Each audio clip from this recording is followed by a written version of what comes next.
Hey, welcome to That Shit Was Poetic, where we touch on all things poetic, like music, poetry, art, movies, quotes, and famous poets. I'm your host, Nikki.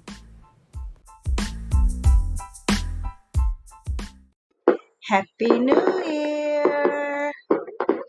Happy New Year's, guys. So I'm back on another Friday. Hope you all had a good week. It's Friday. And guess what? The good thing about this Friday is, yes, you get to catch this vibe with me. Catch this vibe Fridays. That's what's up. What's up? I know it's been a minute and I have my reasoning for taking a little break. I needed time for myself. I needed time to get my mental right before I could speak to you all. I've also been planning. I have some new projects on the way that I'm still working on.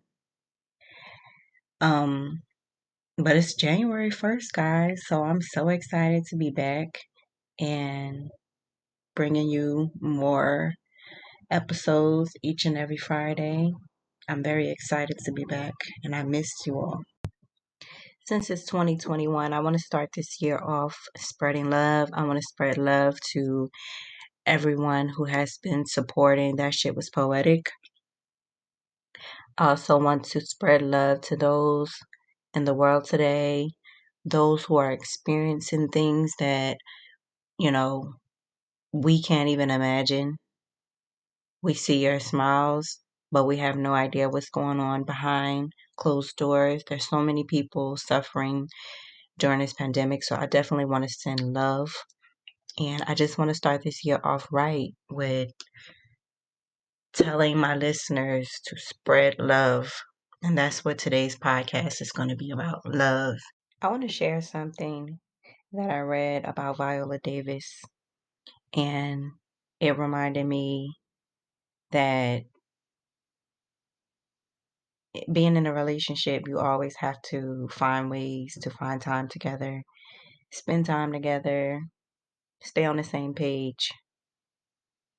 I thought this was really cute and I wanted to share it with you all. And I thought it also went with the theme today of love. It says, her and her husband bathe together twice a day. We have time together every single morning when we get in the jacuzzi, and we have time together every night because we get in the tub together and we soak in the tub and we talk. Sometimes he fall asleep with his mouth open. I give him facials and we just chat, and he's just really sweet. Every single day we do that. I thought that was really, really sweet. And the fact that a busy actress like Viola Davis, like we all love Viola Davis. I mean, her roles are so touching and they stick with you. But just someone as busy as Viola Davis, who I'm pretty sure is, you know, flying out on a daily to film, still finds time to do this with her husband. And I just thought that was so amazing. And to all the couples out there, to all the people in relationships, find time for the person that you're with. I mean, it doesn't have to be a bath, but do things in your own unique way. Find things that you love to do and do them on a daily. We're going to take a very short break, but we'll be right back, so stay tuned.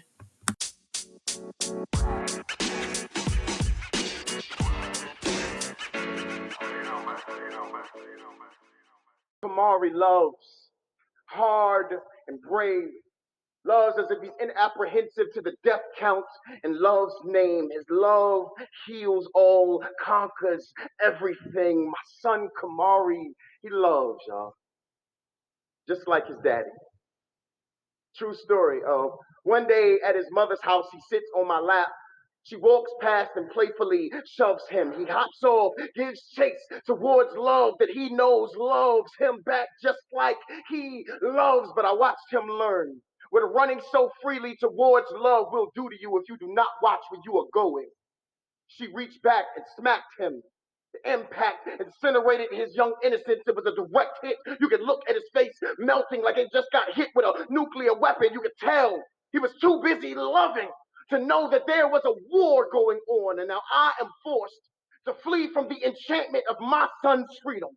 Be reminded of all the times I actually thought it was love in the air, how the explosion hit me, how the shrapnel of a broken heart can rip through everything about you beautiful. And I remember how I loved anyway. How I loved Brandy out of the release of the chokehold of her past choices. How she seemed so grateful to have fresh love fill her lungs, but it was too late before I noticed that she had decided to keep hanging around with her old nooses. I remember how I loved anyway. Like when Shanetta, like when I busted Shanetta out of the city that held our dreams behind bars, but our talks of forever must have felt to her like confinement because she broke out of us, left me a prisoner in my own home. I had to watch her date other men while living with me. I remember it all and how I loved it anyway. Like when Tonisha told me that guy was her aunt's boyfriend and not hers, or when my ex-wife handed me the phone so I could have a conversation with the guy I was sharing her fucking orgasms with. I remember it all and how I love anyway, and I just get scared. What am I supposed to teach my son about love? I can't tell him that it conquers all, but the only thing it's constantly defeated is me. I can't tell him that it heals all when this open wound of a heart just keeps falling and the salty hands can't save him from all the homicidal hands that'll just end up smacking the life out of his ability to love right like his mom did. All I can do is tell my son to love anyway, like his daddy. See, through all the shots to the heart I've taken, you can see I am still here, son, loving hard, and I ain't dead yet. Love anyway, like it has never done anything wrong, because you will never be wrong loving people who do not deserve it. You will only be wrong to stop loving when you yourself are so deserving of love. But I will tell my son of love is to love anyway. Be a hero, a purple-hearted kind of honor that leaves no love lost or left behind. Because if you are not fighting for love, then you are only fighting against it. And I simply refuse to raise you to become somebody else's war.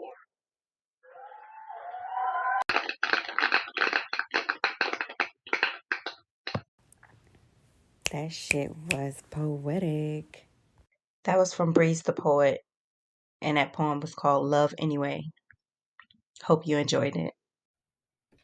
That Shit Was Poetic has merch, guys. If you're excited like I'm excited, if you enjoyed this podcast, then please support our merch. I have masks for you to stay safe. I have t-shirts.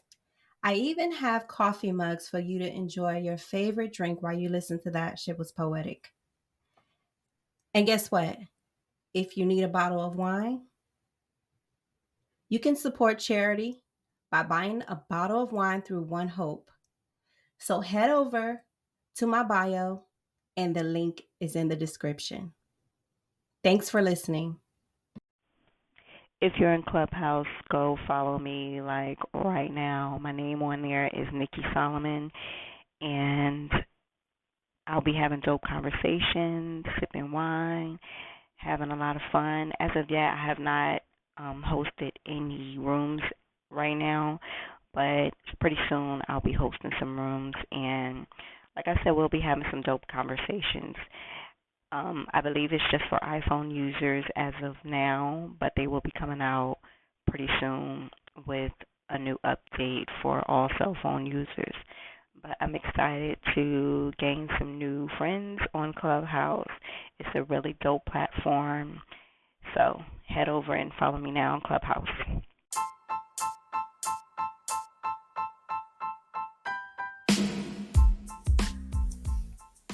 So thanks for tuning in to That Shit Was Poetic. I'm your host, Nikki, and tune in every Friday for new episodes. To check out our old episodes, follow That Shit Was Poetic on all streaming services, Spotify or Google Play, or follow us on the Anchor app to leave a comment. To be featured in our podcast, email or DM us on thatshitwaspoetic@gmail.com or follow us on Instagram. Thanks for tuning in.